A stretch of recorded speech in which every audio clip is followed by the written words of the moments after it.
এই 10 দিন যারা কোরবানি করবে, মুসলিম শরীফের হাদিসের মধ্যে রয়েছে, 1677 নম্বর হাদিসের মধ্যে রয়েছে, এই 10 দিন আল্লাহ পাকের সন্তুষ্টির জন্য চুল, নখ ইত্যাদি এগুলো না কাটা। জোরে বলুন সুবহানাল্লাহ। মিরাতুল মানাজির মধ্যে প্রখ্যাত মুফাসসির হাকিমুল উম্মাত আল্লামা মুফতি আহমদ ইয়ারখান নাইমি রাহমাতুল্লাহি আলাইহি তিনি বলেন, যারা এই হাদিসের ব্যাখ্যায় তিনি বলেছেন, যারা কোরবানি করবে, ভালোভাবে খেয়াল করবেন, যারা কোরবানি করবে তারা 1 জিলহজ থেকে, মানে জিলহজ মাসের চাঁদ উদিত হওয়ার পর থেকে 10 জিলহজ কোরবানি করার আগ পর্যন্ত তাদের নখ কাটবে না, চুল কাটবে না, শরীরের অবাঞ্ছিত পশম পরিষ্কার করবে না এবং তাদের মৃত চামড়াগুলো কাটবে না। শুধু তাই নয়, যেই ব্যক্তিরা কোরবানি করার সামর্থ্য নাই, কোরবানি করতে পারবে না, ওই ব্যক্তিরাও যদি এই 10 দিন চুল, নখ এগুলো যদি না কাটে, শরীরের থেকে কোনো পশম যদি না কাটে, আল্লাহ রাব্বুল আলামিন ওই সমস্ত ব্যক্তিদেরকে কোরবানি করার ফজিলত দান করবে। জোরে বলুন সুবহানাল্লাহ।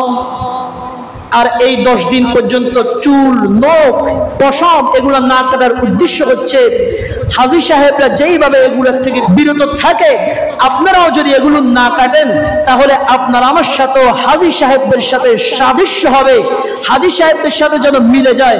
এজন্য আল্লাহ নবী বলেছেন, এই 10 দিন তোমরা তোমাদের হাতের নখ, পায়ের নখ, চুল, তোমাদের শরীরের অবাঞ্ছিত পশমগুলো তোমরা পরিষ্কার করবে না। তবে এটা কিন্তু অবশ্যই করণীয় নয়।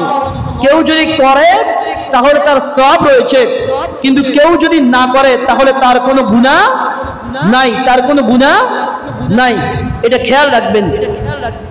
এবং আলা হযরত ইমাম আহমদ রাজা খান ফাজল বেরলভী রাহমাতুল্লাহি আলাইহি ফতওয়ায়ে রাজবিয়ার 20 নম্বর খণ্ডে 353 এবং 54 পৃষ্ঠার মধ্যে এই মাসআলাটির ব্যাপারে তিনি বলেছেন, এই যে পশম না কাটার যে বিষয়টা, নখ না কাটার যে বিষয়টা, এটা হচ্ছে ঐচ্ছিক, মানে মুস্তাহাব আমল, করলে সওয়াব আছে, না করলে কোনো গুনাহ নাই।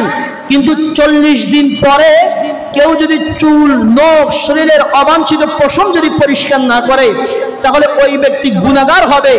কারো যদি 31 দিন হয়ে যায়, এই অবস্থায় যদি ওই ব্যক্তি চাঁদ দেখে তাহলে আরো 10 দিন অপেক্ষা করলে 41 দিন হয়ে যাবে, ওই ব্যক্তি গুনাহগার হতে হবে। এজন্য কোনো অবস্থাতেই মুস্তাহাব আমলের জন্য গুনাহ করা যাবে না। তাহলে ওই সমস্ত ব্যক্তিরা ওই সময় অবশ্যই তাদের চুল, নখ এগুলো কাটতে হবে। কথা বুঝতে পেরেছেন? কিন্তু আজ যদি কাটতে পারে তাহলে এর আগেই কাটে ফেলা কি ভালো।